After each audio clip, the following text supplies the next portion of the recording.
Vamos ahora con Saúl Ruiz. Él es doctor en tecnologías de la información y las comunicaciones por la Universidad de Valladolid. Su investigación durante su tesis se centró en el procesado de electroencefalograma en la enfermedad de Alzheimer y desde 2023 investiga en la Universidad Politécnica de Cataluña, actualmente con un contrato Juan de la Cierva, las señales de TMS y EEG en pacientes con esquizofrenia. Él nos va a hablar ahora de la activación de metaestados en redes cerebrales dinámicas y os comparto su presentación.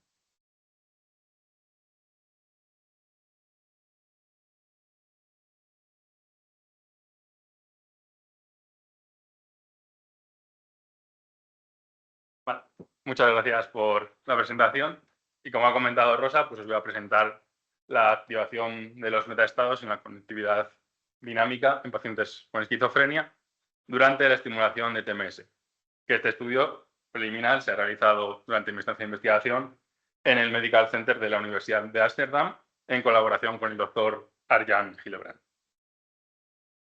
Bueno, en esta primera diapositiva podemos ver el índice que vamos a seguir en la presentación, con una breve introducción a lo que se ha hecho en estudios previos y por qué es novedoso e interesante la conectividad dinámica, y plantearemos los objetivos del estudio.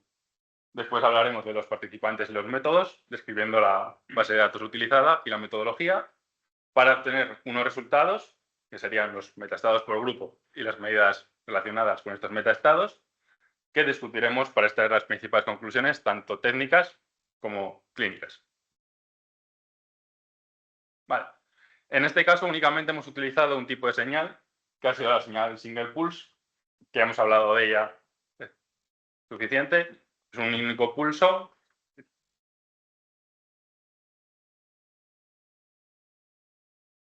Sí. Sí. O sea, que dejar de compartir. Vale. Vale. Y lo que se ha hecho hasta ahora con este tipo de señales, como ya ha comentado Alejandro anteriormente, lo primero, activación local, la señal de los electrodos medida individualmente, promediando todos los triads de la señal para obtener un ERP o un potencial evocado, que se analiza la amplitud de los potenciales evocados del TMS o TEPS, para medir la excitación e inhibición. Posteriormente, si ya analizamos cómo interactúan las señales de los distintos electrodos, pues pasaríamos a los análisis de conectividad, que principalmente es conectividad funcional, pero en este caso de trial a trial. Y tendríamos una red cerebral en una ventana definida que, pues como los TEPS son en un tiempo característico, pues se pueden definir unas ventanas más o menos estrechas de tiempo en las cuales esa conectividad suponemos que es estática. Y luego, una vez que tenemos ya estas redes, pues con los parámetros derivados de la teoría de grafos, pues hacemos el análisis de red y caracterizamos esta red neuronal con unos parámetros más simples que nos miden eso, integración, segregación o cómo de conectada está en promedio.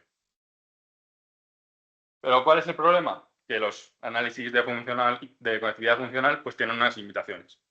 En primer lugar, la conducción de volumen del eje. Como ha comentado ya Alejandro, la conducción de volumen se basa en dos factores. El problema de fuentes comunes, que sería que dos fuentes cerebrales que se generan por grupos de neuronas que están activándose de forma síncrona en zonas independientes del cerebro, se registran por proximidad de los electrodos en dos electrodos a la vez. Y luego también está la expansión del campo o field spread, que ocurre cuando cambia de un medio a otro del cerebro, pasa del cerebro a la corteza cerebral, por ejemplo, por todas las capas que pasa, pues esa señal se ensancha, provocando que llegue a más electrodos. Entonces, ¿qué es lo que proponemos nosotros para luchar contra esta limitación? Pues hacer un análisis a nivel de fuente, con una reconstrucción de fuentes neuronales. Y por otra parte, también se ha demostrado que la actividad cerebral no es estática durante esas ventanas. Tendrían que ser ventanas muy estrechas que nos permiten analizar las bandas de frecuencia clásicas del eje y no son estáticas. Entonces, ahí surge la conectividad dinámica o DFC. Entonces, como ya hemos comentado, esas redes neuronales varían a lo largo del tiempo. Tanto ya sea en reposo, aunque no estemos haciendo nada, nuestra red cerebral cambia en el tiempo, como cuando hacemos una tarea. Parece más evidente que es con una tarea, pero durante el reposo también se ha demostrado con estudios de fMRI que la red cerebral cambia a lo largo del tiempo. Y surgen los metaestados. ¿Qué es un metaestado? Pues no es más que una organización de red que aparece de forma recurrente y es como un prototipo de una matriz de conectividad. Y como ya hemos comentado, pues esto surgió hace unos años, 10-15 años, en fMRI, pero en los últimos 5 años, con las ventajas que tiene el EEG, como la resolución temporal, pues ha centrado una gran atención. Entonces, ¿cuál es el objetivo de este estudio? Pues lo primero, evaluar si hay o no conectividad funcional dinámica en nuestros registros de TMS, tanto en controles como en pacientes con esquizofrenia, y si existen los metaestados, pues comparar las características de estas dos poblaciones, de los metaestados de estas dos poblaciones. Entonces, en cuanto a los participantes, como necesitamos las señales TMS single pulse y también necesitamos las imágenes de resonancia magnética para los pacientes, pues nos hemos quedado con una muestra bastante pequeña. Además, como tienen que estar paradas en sexo en edad, pues nos ha limitado todavía más. Y únicamente contamos con 19 controles y 20 pacientes con esquizofrenia. Como ya hemos comentado, la primera cosa que queríamos superar es el problema de la conducción de volumen. Para lo cual vamos a hacer un análisis de reconstrucción de fuentes antes de calcular las medidas de conectividad. Para ello hemos utilizado Sloretta, que está disponible en Brainstorm, y hemos hecho el análisis de reconstrucción de fuentes personalizado para cada sujeto, que es muy típico hacerlo con modelos que están ya en la literatura, pero esto nos distingue bastante y al ser individualizado para cada sujeto y ser personal, pues esperamos tener unos resultados mejores. ¿Qué obtenemos cuando hacemos este análisis de reconstrucción de fuentes? Pues obtenemos una señal de eje a nivel del cerebro en 45.000 puntos. Si queremos calcular conectividad con eso, se nos desbordaría cualquier ordenador, se nos va de las manos. Y lo que hemos hecho ha sido submuestrearlo en 68 regiones de interés, siguiendo el atlas de Sikian-Kliani. Y el segundo problema, el problema de las ventanas fijas, que están justificadas ciertamente por los potenciales, pero son muy estrechas. Entonces, lo que queremos hacer es una medida de conectividad que nos dé un valor para cada instante de tiempo. Y para cada instante tenemos una matriz de conectividad y calculamos los metaestados. Y lo vamos a hacer para las bandas de eje convencionales, que se usan abiertamente. Aquí podemos ver más o menos todo el procedimiento, desde que tenemos la señal filtrada a nivel de fuente hasta que llegaríamos a obtener los metaestados. Calcularíamos una medida de conectividad instantánea que nos da una matriz de conectividad para cada instante del tiempo y luego, gracias a los recurrence plots, que no dejan de ser un procedimiento que se basa en la probabilidad o cómo un sistema es capaz de en un instante de tiempo, en otro instante de tiempo posterior, volver a ese instante previo, y la detección de comunidades, que al final es un proceso de clustering, de agrupamiento de matrices de conectividad que son similares o tienen unas características similares, se agrupa en una serie de metaestados. Y con ello llegamos a la secuencia temporal de activación, POTAS, que ahora veremos un ejemplo, que nos dice qué metaestado es el dominante en cada instante de tiempo para cada sujeto, y el tensor de correlación instantáneo, que nos dice la correlación de ese metaestado dominante con el estado del paciente en ese instante de tiempo. Aquí en la imagen de la izquierda podemos ver un ejemplo de paradigma Oswald, que ya está publicado, en el cual obtenemos 3 metaestados. Uno que sería azul más frontal, uno rojo más occipital y uno amarillo que está más conectado en las regiones derechas del cerebro. Como vemos, la secuencia temporal de activación nos indica qué metaestado, como por ejemplo al principio el metaestado 1 está activo, luego pasa al 2, luego vuelve al 1, al 3 y por último acaba en el 2. Y el tensor de correlaciones nos indica el valor de la correlación de cada metaestado con el estado de ese paciente en ese instante. Y una vez que tenemos esas dos secuencias, pues podemos calcular distintas medidas, como el tiempo promedio de duración de los metaestados, la complejidad de la secuencia de activación temporal, que se calcula con la complejidad del PENFIB, un método matemático bastante simple. Luego el leap size, que nos dice cuánto cuesta pasar de un metaestado a otro. el ratio de antagonismo, que nos indica cómo de repulsivas son los metaestados que no están activos y tienen una correlación negativa con respecto a la suma total de las correlaciones, y la velocidad de correlación instantánea, que nos indica de una forma dinámica la atracción de los metaestados a lo largo del tiempo. Bueno, y en cuanto a los resultados obtenidos, vemos los controles y los pacientes con esquizofrenia.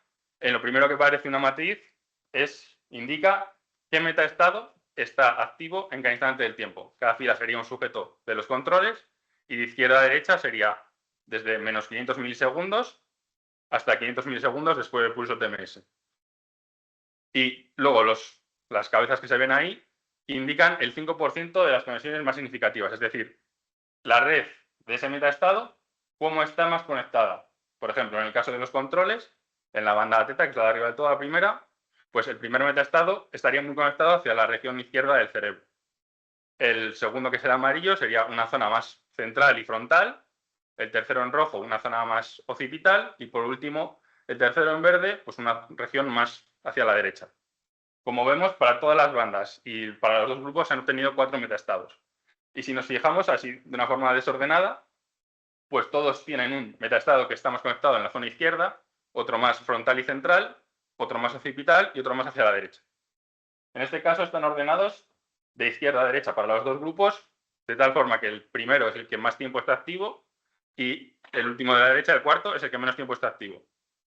Pero para compararlos mejor, los controles con todos los pacientes de esquizofrenia, pues vamos a reordenar los metaestados de los pacientes con esquizofrenia de tal forma que sean similares, lo más similares posibles a los de los controles. Por ejemplo, en los dos casos, en la banda teta, el metaestado azul es el que tiene la región más conectada hacia la izquierda.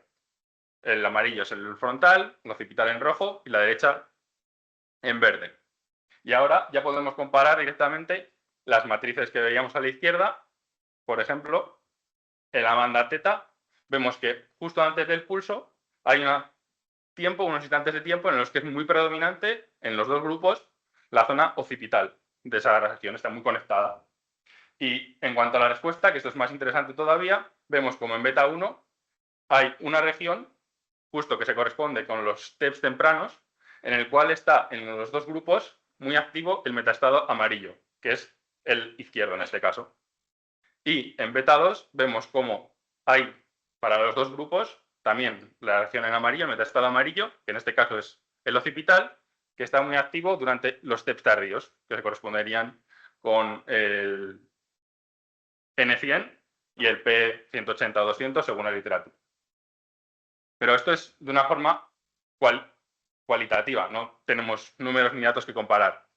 Entonces, para llevarlo de una forma cuantitativa, pues calculamos los distintos parámetros.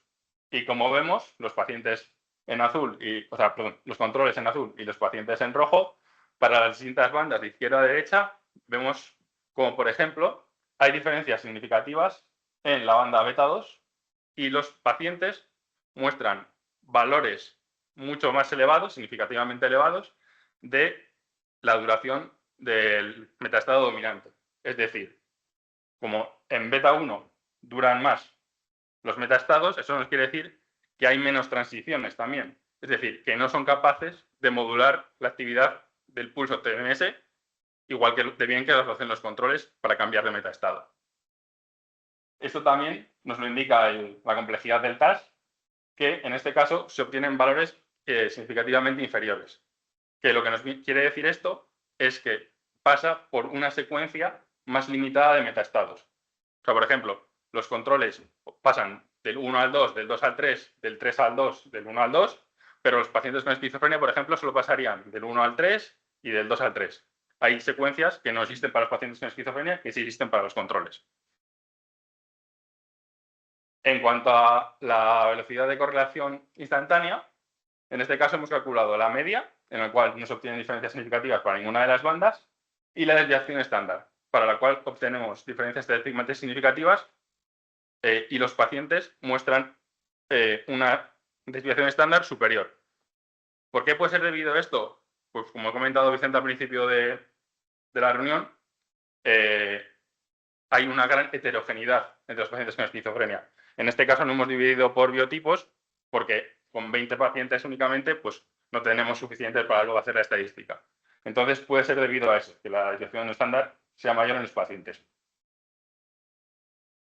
Y por último, en el IPSAID no tenemos diferencias significativas, pero en el ratio de antagonismo sí. Y en este caso es mayor el ratio de antagonismo en los pacientes en comparación con los controles, en la banda beta 2 también, lo que nos quiere sugerir que la correlación negativa, o sea, la repulsión que hacen los metaestados que no son dominantes, es mayor en los pacientes que en los controles. Es decir, esto puede ser porque al haber una mayor heterogeneidad es más probable que la correlación sea menor.